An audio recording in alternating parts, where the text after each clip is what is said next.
as well as representatives of the unwashed masses, such as Vijay Naidu, Amalia Rokote Vuna, and Jonathan Kavula.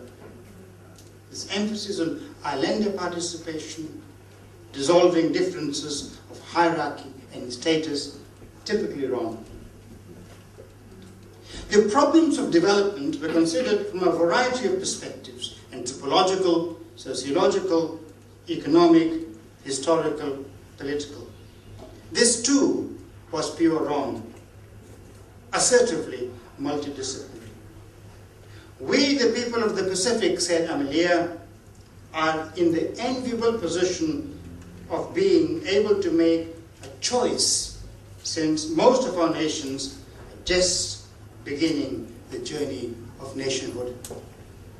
Dakuvula talked about the freedom to examine and criticize, because, as in a quote, the unorthodox and the ruled are worth trusting and listening to. Such innocence of those Sabbath days seems so touching now. As Stanley Merwin, the great poet, said somewhere, the promises are gone. Gone, gone. They were here just now. The same spirit of innocence was evident in scholarship as well. In 1973, three of Ron's senior Pacific history students, Sister Mary Stella, the late Asesela Ravuvu, and the late Raman Pillai, published a joint paper called Pacific History and National Integrity. An objective study of Pacific history, they wrote, will contribute towards overcoming the myth of white superiority which has so discouraged the Pacific peoples from asserting themselves. History should instill confidence in people eager to make their own contribution, and in rehabilitating the Pacific peoples so that they can take their own place in a new, changing world. They went on. If the Pacific peoples are to avoid the pitfalls that have plagued the progress of more complex civilizations, they must glean the pages of history and profit from the experiences of those who have gone before. Leaders in the Pacific need such knowledge in order to make soundly based decisions in their dealings with their own people and with other nations. History will not provide ready-made solutions, but the process of analyzing the past can be fruitfully applied to the present. Harry Moore, about whom we have just heard, also made the same point in his address to the Australian and New Zealand Association for the Advancement of Science in 1970. History, he said, and I quote now, has a very practical and therapeutic role to enact in assisting the rehabilitation of Pacific peoples at the end of a traumatic era of European political, economic, and technological ascendancy. By renewing their self-respect and providing them with a secure historical base to play their part as responsible citizens of independent, self-governing communities in a new world. Subsequent history has proved that noble sentiment to be sadly misplaced. Once entrenched in power, political leaders disdained discussion and suppressed dissent. As Thomas Jefferson once said, whenever a man has cast a longing eye on officers, a rottenness begins in his conduct. Pacific leaders, even former Pacific graduate students, were no exception. Secondly, not everywhere in the Pacific was there a single tradition that could be utilized for nation-building purposes. Papuans were seeking separation from the New Guineans. There was a breakaway movement in in Western Solomons. The New Vanuatu were grappling with the divided legacy of French and British condominium rule. And in Fiji, the Fijians and the Indo-Fijians had divergent views about what or who constituted the nation-state. I think there was a tendency in the early days, quite prevalent, of seeing the Pacific through romantic lenses. The innocence of the earlier years about the role and importance of history is now gone. History is a devalued currency in modern education in the Pacific, taught, if taught at all, as part of an amorphous social science unit. In universities, the sanctity of disciplinary boundaries are rejected as archaic. We now freely speak of histories in the plural, contested, intersected along a myriad lines by a variety of concerns, interests, assumptions, and understandings. Navel-gazing post-modernist historians are like deaf people who keep on answering questions nobody ever asked them.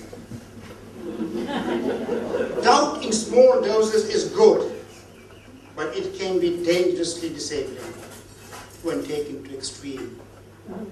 Pluralism, diversity, fragmentation can be liberating, but so too can an exercise in synthesis, an overarching narrative to understand the larger shapes of the human experience. There are other things that were happening at USP that lodged in my mind and came to fruition much later. Among them was this literary renaissance that was taking place at the university in the pages of UNISPEC and the journal MANA, the outlet of the South Pacific Creative Art Society, founded by Margie, Ron, and Albert Wen. The stories published in those magazines resonated with our own experience, but mostly for me at that stage, stories of people like the late Raymond Pillay, who wrote about the world of Indo-Fijians. The voices that its creative writers captured were not found in archival documents so beloved of historians. It seemed to me then, and this has deepened, this conviction has deepened over time, that creative writers are better able to capture the lived experience, its mystery, its rich daily texture, far better than conventional scholars. I suspect that my own halting experience of creative writing has something to do with this experience of reading these writers. Sadly, though, the promise of a literary beginning was short-lived on the Laucala campus, ruptured by the coups of 1987, when a lot of writers left or simply stopped writing altogether. It was revived very briefly in the 1990s by the new NIU group of writers, but that came to an end in 2000 with George Speight, and now 2006. What can I say? The idea of literature providing a window into the truth of the human experience was expressed most powerfully by Albert Wen. He made several points, and I hope I'm not misquoting you. He argued that there was no one perfect way to write history. A novel is history, he wrote. Both historians and novelists are creators and custodians of memories as mythographers and myth makers. And quote now, the novelists through supposedly imaginary people and situations, the historians through people who supposedly existed. In the written version of the paper, I go at length about this. I'll tell you what, at that time, this sort of talk was unsettling, dangerously subversive. We are taught to believe that the past had a reality of its own that could be revealed through careful scholarship. We're not in the business of creating our own meanings, as L put it. We were in the business we were myth makers. We were, in fact, myth busters, setting the record straight.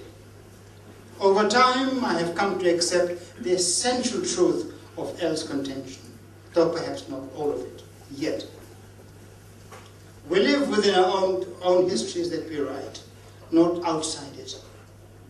We end up creating texts which are partial in both senses of the word. We reject the notion of value-free research. We accept the role of imagination in the construction of knowledge. Another disturbing point that L made concerned the issue of representing the past. It was not so much a question of who should or should not write history. In quote, can historians ever get into the brain and blood of someone whose culture is so different from his own and write from inside? And shall he pretend he can? Again, I've answered this question at length in my paper. But I also ask questions whether it's ever possible for anyone